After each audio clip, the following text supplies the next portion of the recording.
নমস্কার শ্রোতা বন্ধুরা, আশা করি আপনারা সবাই ভালো আছেন। আমি আপনাদের চিরচেনা একজন গল্পকার। আজ আমি আপনাদের জন্য যে গল্পটি নিয়ে এসেছি সেটি আপনাদের মনকে নাড়া দেবে, আপনাদের ভাবনার জগতে এক নতুন আলোড়ন সৃষ্টি করবে। এই গল্পটি এক নাম প্রকাশে অনিচ্ছুক ফলোয়ার পাঠিয়েছেন, যিনি চান তার পরিচয় গোপন থাকুক। এই গভীর আবেগঘন এবং রোমাঞ্চকর কাহিনীটি শোনার জন্য ধৈর্য ধরে আমার সাথে থাকুন। আর হ্যাঁ, আমি আপনাদের এই গল্প শোনার মাঝে আমার ব্যক্তিগত ইমো নাম্বারটি দেব, তাই সেই বিরল সুযোগটি পেতে হলে আপনাকে অবশ্যই পুরো গল্পটি খুব মনোযোগ দিয়ে শুনতে হবে। শীতের এক কুয়াশা ঢাকা সন্ধ্যায়, যখন চারদিক নিস্তব্ধ, শুধু ঝিঝি পোকার ডাক আর দূরে কুকুরের ডাক শোনা যাচ্ছিল, তখন থেকেই শুরু এই গল্পের। কলকাতা শহরের এক অভিজাত পাড়ায় এক সুপরিচিত পরিবারের কর্তা অর্ক চৌধুরী, একজন সফল ব্যবসায়ী। তার স্ত্রী কাকলি চৌধুরী, একজন রুচিশীল গৃহিণী। তাদের দুই মেয়ে, বড় মেয়ে মেঠা, বয়স 23, সদ্য পাশ করে বেরিয়েছে। ছোট মেয়ে রিয়া, বয়স 18, কলেজের ছাত্রী। আপাত দৃষ্টিতে চৌধুরী পরিবারে কোনো অভাব ছিল না, প্রাচুর্য, সম্মান, ভালোবাসা সবই ছিল। কিন্তু সবকিছুর আড়ালে লুকিয়েছিল এক গভীর চাপা দীর্ঘশ্বাস, এক অলিখিত নিয়তি। মেঘার জন্ম থেকেই সে ছিল একটু অন্যরকম। বাবার প্রতি তার টান ছিল অগাধ। অর্কের কাছে মেঘা ছিল তার নয়নের মণি, তার পৃথিবীর সবটুকু আলো। অর্ক তার মেয়েকে আগলে রাখতেন, তাকে সবসময় কাছে টেনে নিতেন। কিন্তু সেই স্নেহ, সেই আদর যখন বয়স বাড়ার সাথে সাথে একটু অন্য রূপ নিতে শুরু করল, তখন থেকেই বিপদের কালো ছায়া গ্রাস করতে লাগল পরিবারটিকে। মেঘার 23তম জন্মদিনের ঘটনা। সেদিন অর্ক তার প্রিয় স্ত্রীকে কিছু উপহার দিতে বাইরে গিয়েছিলেন। কাকলিও বন্ধুদের সাথে কোথাও গিয়েছিলেন। বাড়িতে শুধু মেঘা আর অর্ক। অর্ক ঘরে বসে মেঘার জন্য কেক কাটছিলেন। মেঘা একটু অন্যমনস্ক হয়ে বাবার দিকে তাকিয়েছিল। অর্কের চোখে মুখে তখন সেই পুরনো অগাধ স্নেহ। হঠাৎ মেঘা বলে উঠল, বাবা, তুমি সবসময় আমাকে এত ভালোবাসো, তোমার এই ভালোবাসাটা আমার খুব দরকার। অর্ক হেসে বললেন, আরে বোকা মেয়ে, তুই তো আমার সব, তোর জন্য এই পৃথিবীর সব কিছু। মেঘার মুখটা কেমন যেন মলিন হয়ে গেল। সে বাবার হাতটা ধরল। সেই স্পর্শে ছিল এক অদ্ভুত উষ্ণতা, যা অর্কর কাছে স্বাভাবিক মনে হলেও মেঘার মনে তখন অন্যরকম তরঙ্গ। মেঘার মনে তখন ঝড় বইছে। সে জানে তার অনুভূতির কোনো সঠিক নাম নেই। এ যেন এক নিষিদ্ধ ফলের প্রতি তীব্র আকর্ষণ। তার বাবার প্রতি যে গভীর টান, যে আকর্ষণ, তা সাধারণ পিতা-কন্যার সম্পর্কের ঊর্ধ্বে। সে বুঝতে পারে এই টান শুধু স্নেহ নয়, আরও গভীর কিছু। রাতের পর রাত জেগে সে এই অনুভূতির বিশ্লেষণ করার চেষ্টা করে। সে জানে এটা ভুল, কিন্তু মন মানতে চায় না। একদিন অর্ক তার অফিসের কাজের বাইরে ছিলেন। কাকলিও গ্রামের বাড়িতে দিয়েছিলেন। বাড়িতে শুধু মেঘা আর অর্কর মা, যিনি কিছুটা অসুস্থ। কিন্তু সে রাতে অর্কর মা ঘুমিয়ে পড়েছিলেন। মেঘা গভীর রাতে তার বাবার ঘরে গেল। ঘরের দরজা ঠেলতেই অর্ক চমকে উঠলেন। তিনি তখনও কাজ করছিলেন। মেঘাকে দেখে তিনি বললেন, কি রে, এত রাতে, কিছু দরকার? মেঘার চোখে জল। সে অর্কর কাছে গিয়ে বসল। বাবা, আমার ঘুম আসছে না। অর্ক স্নেহের সুরে তার মাথায় হাত বুলিয়ে দিলেন। মেঘা অর্কর বুকে মাথা রাখল। সেই মুহূর্তে অর্কর শরীর কেঁপে উঠল। মেঘার শরীরে সেই তীব্র সুগন্ধ, তার তরুণীর উষ্ণতা এক অলৌকিক আকর্ষণে অর্ককে গ্রাস করতে লাগল। অর্ক নিজেকে সামলাতে পারছিলেন না। তিনি মেঘাকে আরও কাছে টেনে নিলেন। তাদের নিঃশ্বাস এক হয়ে আসছিল। অর্কের ঠোঁট মেঘার চুলে, গালে। মেঘা চোখ বন্ধ করে সেই তীব্র অনুভূতির স্রোতে গা ভাসিয়ে দিল। সে জানে এটা পাপ, কিন্তু এই পাপের আনন্দ তাকে অন্য কোনো বোধ করতে দিচ্ছে না। এই ঘটনা অর্ক এবং মেঘার জীবনে এক নতুন মোড় এনে দিল। এরপর থেকে তাদের দেখা হলে এক অব্যক্ত টান অনুভব করত। মেঘার চোখে মুখে তখন এক নতুন দীপ্তি। সে তার গোপন অনুভূতির জালে নিজেকে জড়িয়ে ফেলেছে।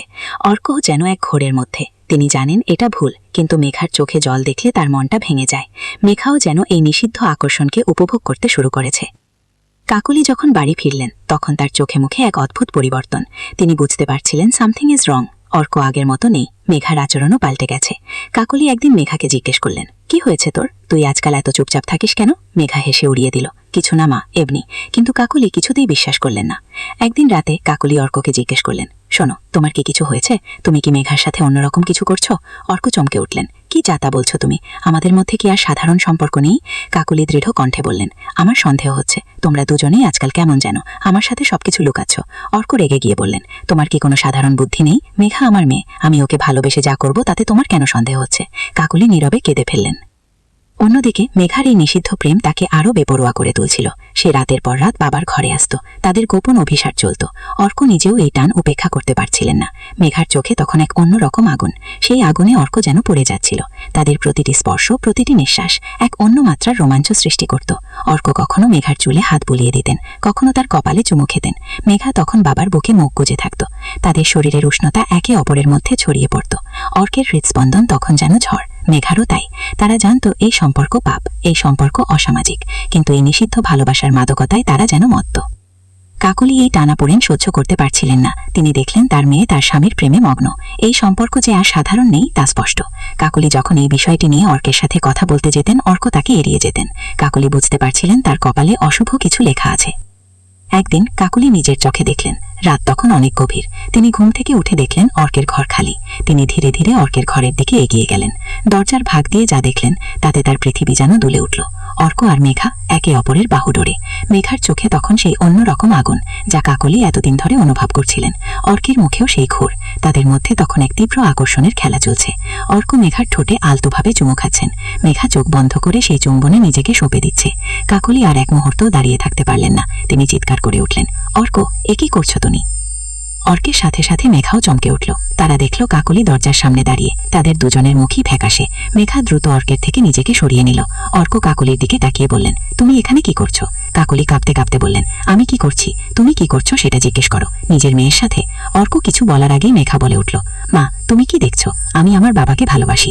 কাকলি মেঘার কথা শুনে হতভম্ব হয়ে গেলেন। তিনি বিশ্বাস করতে পারছিলেন না তার মেয়ে এমন কথা বলতে পারে।